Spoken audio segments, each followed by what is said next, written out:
बिस्मिल्लाहिर्रहमानिर्रहीम। अस्सलाम वालेकुम। मेरा नाम अदील अहमद आज़ाद है। एक नए व्लॉग में खुश आमदीद। फ़ीफ़ा वर्ल्ड कप 2022 का आगाज़ होने जा रहा है। कतर इसकी मेज़बानी कर रहा है। आलम अरब का कतर वाहिद मुल्क है जो दुनिया के सबसे बड़े स्पोर्ट्स इवेंट की मेज़बानी कर रहा है और इस हवाले से इंतज़ामात मुकम्मल कर लिए गए हैं। International media, international community, sports से मुतल्लिक़ लोग और शायकीन और ख़ास तौर पर फ़ुटबॉल टीमें पूरी दुनिया से दोहा में पहुंच गई हैं और इस इवेंट की इब्तदाई तक़रीबात भी हो गई हैं। जब इंटरनेशनल मेहमान वहां पर पहुंचे हैं तो उनके लिए दुनिया भर से टेक्नीशियंस को बुलवाकर, इंजीनियर्स को बुलवाकर और दुनिया भर से मज़दूर तबके को बुलवाकर असर नौ बहुत से होटल्स बनाए गए, बहुत सारे स्टेडियम्स बनाए गए, बहुत सारे नए रोड्स बनाए गए, दोहा को सजा दिया गया है।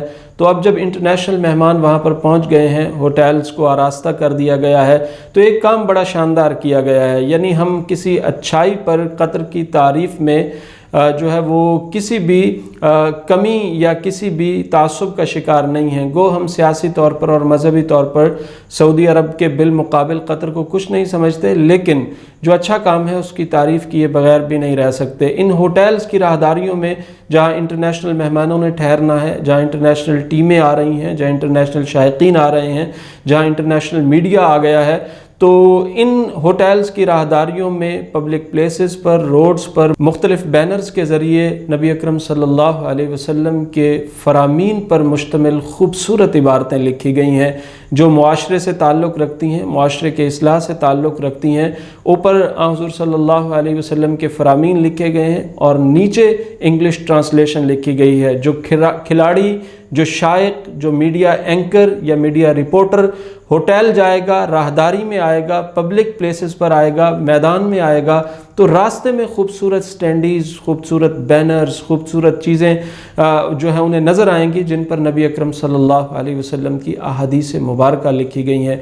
बहुत खूबसूरत काम है। यानी ऊपर अरबी मतन है और नीचे जो है वो इंग्लिश ट्रांसलेशन है। एक खामोश दावत का एहतमाम किया है कतर की हुकूमत ने। इस पर हम कतर की हुकूमत को, उनकी वजारत खेल को और इस मशवरा देने वाले तमाम लोगों को मुबारकबाद पेश करते हैं। ये बहुत शानदार काम है। गुज़िश्ता दिनों मैं एक इंटरव्यू देख रहा था, एक अमेरिकन किक बॉक्सर, उसने इस्लाम कबूल किया, एंड्रू टैट उसका नाम है। तो उसने कहा कि एक बार मैं एक शाहराह से गुज़र रहा था किसी अरब मुल्क में, उसने नाम लिया, तो वहाँ पर मैंने एक दो जगह पर जो है वो मुख्तलिफ स्टैंडीज़ देखी, मुख्तलिफ बिल बोर्ड्स देखे जहाँ पर नबी अकरम सल्लल्लाहु अलैहि वसल्लम के फ़रामीन लिखे हुए थे। तो मुझे बड़ी अट्रैक्शन हुई कि लोग तो कहते हैं कि मुसलमान दहशतगर्द हैं, लोग तो कहते हैं कि इनके यहाँ खून खराबा होता है, लोग तो ये कहते हैं कि दुनिया का टेररिस्ट अगर कोई है तो वो मुसलमान है। लेकिन मैंने जो स्टैंडीज़ पढ़ी, जो बैनर्स पढ़े, जो चीज़ें पढ़ी, तो मेरे दिल में जो है वो इस्लाम की मोहब्बत पैदा हुई। तो मैंने इस्लाम की रिसर्च शुरू कर दी और बिल आखिर वो एंड्रू टैट इस्लाम कबूल करने पर मजबूर हो गया। हाल ही में उसने इस्लाम कबूल किया। 3 बार का वर्ल्ड चैम्पियन और अमरीकी नेशनैलिटी रखने वाला, अमरीकी शहरियत रखने वाला, अमरीकी शोहरत रखने वाला एंड्रू टैट जो है वो बाज़ स्टैंडीज़ पर लिखे हुज़ूर सल्लल्लाहु अलैहि वसल्लम के फ़रामीन को पढ़कर इस्लाम कबूल कर लेता है। तो ये तो बहुत बड़ी दावत का इंतज़ाम कर दिया है कतर ने। और एंड्रू टैट जो आज, जिसकी एक वीडियो भी गुज़िश्ता दिनों आई नमाज़ पढ़ते हुए, और उसने यानी अब वो पोस्ट क्या करता है, इब्न क़य्यम रहमहुल्लाह के अक़वाल और इब्न तैमिया रहमहुल्लाह के अक़वाल, यानी ये कौल उसने इमाम इब्न तैमिया का नशर किया जिसका तर्जुमा ये है कि दिल का नूर अल्लाह की मोहब्बत है, दिल की रोज़ी अल्लाह की मोहब्बत है, दिल की ताकत अल्लाह की मोहब्बत है। एंड्रू टैट ये नशर कर रहा है, चंद दिन पहले इस्लाम कबूल करने वाला। और उससे एक अमरीकी रिपोर्टर ने पूछा कि तुमने जल्दी कर दी इस्लाम कबूल करने में, वरना मज़हब तो क्रिश्चियनिटी भी बड़ा शानदार है। तो उसने कहा नहीं, मुसलमानों के पास जो किताब है, मुसलमानों के पास जो कुरान है, वो उसका तमस्सुक मुसलमानों का अल्लाह के कुरान के साथ बड़ा शानदार है, जिसकी बिना पर मैंने इस्लाम कबूल किया है। वह हुज़ूर सल्लल्लाहु अलैहि वसल्लम के फ़रामीन पर मुश्तमिल स्टैंडीज़ को, बैनर्स को पढ़ के इस्लाम कबूल करता है। عالمی چیمپئن، 3 بار کک باکسنگ میں ورلڈ چیمپئن جیتنے والا. تو یہ تو بڑا شاندار انتظام کر دیا ہے قطر کی حکومت نے، یہ سٹینڈیز لگا کر، یہ بینرز لگا کر، یہ بل بورڈز لگا کر ہوٹلز کی راہداریوں میں، جہاں سے دنیا بھر کے کھلاڑی گزریں گے، دنیا بھر کا میڈیا گزرے گا، دنیا بھر کے شائقین گزریں گے. اوپر حضور صلی اللہ علیہ وسلم کے فرامین ہیں اور نیچے جو ہے ان کی انگلش ٹرانسلیشن ہے. تو اس پر قطر کی حکومت بڑی مبارکباد کی مستحق ہے. اور اس موقع پر ایک اور بھی بڑا شاندار جو ابتدائی تقریبات ہو رہی ہیں مختلف سٹیڈیمز میں، ان میں ایک تقریب ایسی بھی منعقد ہوئی کہ پورا سٹیڈیم شائقین سے بھرا ہوا ہے. اور ابتدائی تقریبات میں ایک تقریب ایسی تھی جس میں انہوں نے ایک خاص انداز سے بچے دوڑتے ہوئے آئے اور میدان کے درمیان میں آ کر پہنچے، اور وہاں ان کا معلم بھی موجود تھا، اور روشنیاں بند ہو گئیں تو وہ قرآن پاک کی تلاوت کرنے لگے. تو یہ بھی بڑا خوبصورت انتظام ہے. یہاں PSL ہوتا ہے، ہم سے سنبھالا نہیں جاتا، دنیا بھر کا گند وہاں پر ہوتا ہے، دنیا بھر کا برا ڈانس وہاں پر ہوتا ہے، دنیا بھر کے گندے گانے وہاں پر چلائے جاتے ہیں، اور اس پر ہم پھولے نہیں سماتے کہ پتہ نہیں ہم نے PSL میں کیا کر لیا. وہ قرآن کی تلاوتیں کر رہے ہیں. ابتدائی جو فیفا ورلڈ کپ کی تقریبات ہیں ان کے اندر وہ اپنے ہوٹلز کی راہداریوں میں، اپنے سڑکوں پر، پبلک پلیسز پر، بل بورڈز پر، اور اس کے ساتھ ساتھ میدان کے راستوں پر جو ہے وہ نبی اکرم صلی اللہ علیہ وسلم کے فرامین لگا رہے ہیں. سیکھنا چاہیے ہمیں کہ وہ کس طرح ایک تو اپنے کلچر سے جڑے ہوئے ہیں، اپنے مذہب سے جڑے ہوئے ہیں، اور دنیا کو دعوت دے رہے ہیں، اور دنیا اس دعوت کو قبول بھی کر رہی ہے، اسلام کی طرف مائل بھی ہو رہی ہے. ایک ورلڈ چیمپئن کی مثال میں نے آپ کو ابھی دی ہے کہ جس نے ایک سٹینڈی بل بورڈ دیکھ کر اس پر نبی اکرم صلی اللہ علیہ وسلم کا فرمان دے کر اسلام قبول کر لیا. 3 بار کک باکسنگ میں ورلڈ چیمپئن رہنے والا اینڈریو ٹیٹ، امریکی شہری، اسلام قبول کر چکا ہے.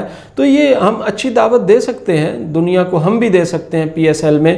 تو بہرکیف قطر جو ہے اس حوالے سے جو اس نے کام کیا ہے اس کو ہم مبارکباد پیش کرتے ہیں. قرآن پاک کی تلاوت ہوئی ہے. فیفا ورلڈ کپ کی ابتدائی تقریب میں سٹینڈیز مختلف لگائی گئی ہیں، اور وہ اپنے آپ سے کتنے جڑے ہوئے ہیں. وہ اپنا ایک خاص مخصوص عبایا پہنتے ہیں، اور دوحہ کے اندر گزشتہ دنوں انہوں نے اونٹ واک کا اہتمام کیا، یعنی اونٹ کا گشت کروایا، مختلف اونٹوں کو لے جا کر. جب انٹرنیشنل میڈیا وہاں پر آ چکا ہے، انٹرنیشنل کھلاڑی وہاں پر آ چکے ہیں، تو وہ اونٹوں کو لے کر ایک بار پورے شہر کا انہوں نے گشت کروایا ہے. قرآن پاک کی تلاوت، یعنی اونٹ کی ایک ثقافت ہے، عرب کے ساتھ بھی، اسلام کے ساتھ بھی. اور اس کے ساتھ ساتھ قرآن کریم میں مثالیں ہیں. افلا ينظرون الى الابل کیف خلقت، یعنی ایک دعوت ہے، اونٹ کو بھی وہاں سے گزارنا ایک دعوت ہے. قرآن کہتا ہے کہ یہ لوگ اونٹ کی تخلیق میں غور نہیں کرتے. افلا ينظرون الى الابل کیف خلقت، کہ اونٹ کی تخلیق کیا ہے، اونٹ کھاتا کیسے ہے، سٹور کیسے کرتا ہے، چلتا کیسے ہے، اس کی ساخت کیسے ہے، اس کے اندر بھی اللہ کی نشانیاں ہیں. تو اونٹ قرآن کا مضمون ہے، اس کو بھی انہوں نے دکھایا ہے. اور مختلف سٹینڈیز کے ذریعے، مختلف لافتات، یعنی وہ عربی میں اس کو لافتات کہتے ہیں، مختلف بینرز کے ذریعے، بل بورڈز کے ذریعے، راہداریوں میں، چوکوں میں، چوراہوں میں، اور پبلک پلیسز پر، ہوٹلز میں، اور اسٹیڈیمز کے راستوں پر جو سٹینڈیز لگائی گئی ہیں، اور ان میں نبی اکرم صلی اللہ علیہ وسلم کے فرامین لکھے ہیں. اس پر قطر کی حکومت مبارکباد کی مستحق ہے، اور انشاءاللہ اس سے بڑی دعوت پھیلے گی جو بھی پڑھیں گے. یعنی خاص بات یہ ہے کہ انٹرنیشنل لوگ جو پڑھیں گے، عرب ٹیمیں تو شاید بہت آگے جاتی نہیں ہیں، لاسٹ سیمی فائنلز تک، فائنلز تک جو ٹیمیں پہنچیں گی تو وہ یقیناً یہ یورپ کی ٹیمیں ہوتی ہیں. اسپین آگے جا رہا ہوتا ہے فٹ بال میں، انگلینڈ جا رہا ہوتا ہے، جرمنی جا رہا ہوتا ہے، مختلف دیگر پرتگال ہے، برازیل ہے. یہ انٹرنیشنلی بڑی بڑی ٹیمیں ہیں. یہاں کا میڈیا، یہاں کے شائقین، یہاں کے لوگ، یہاں کے جو ہے وہ کوچز، کھلاڑی، اور یہ تمام بہت خوبصورت دعوت کا اہتمام کیا گیا. یعنی میرے پاس اب الفاظ ختم ہو گئے ہیں کہ میں اس بات پر، یعنی یہ محبت نبی اکرم صلی اللہ علیہ وسلم کی کہ فرامین کے ساتھ قطر کی حکومت نے دکھائی ہے. تو آج ہم قطر کی تعریف کرنے پر مجبور ہو گئے ہیں، اور ہم تہہ دل سے خراج تحسین پیش کرتے ہیں قطر کی حکومت کو. اللہ کرے اس طرح کے اقدامات دیگر ممالک بھی کریں، ہمارے PSL میں بھی ہوں، دیگر ممالک کی بھی جہاں جہاں ایونٹس ہوں، جہاں انٹرنیشنل لوگ آئیں. تو یہ ایک دعوت کا بہت خوبصورت انتظام ہے. قطر مبارکباد کا مستحق ہے.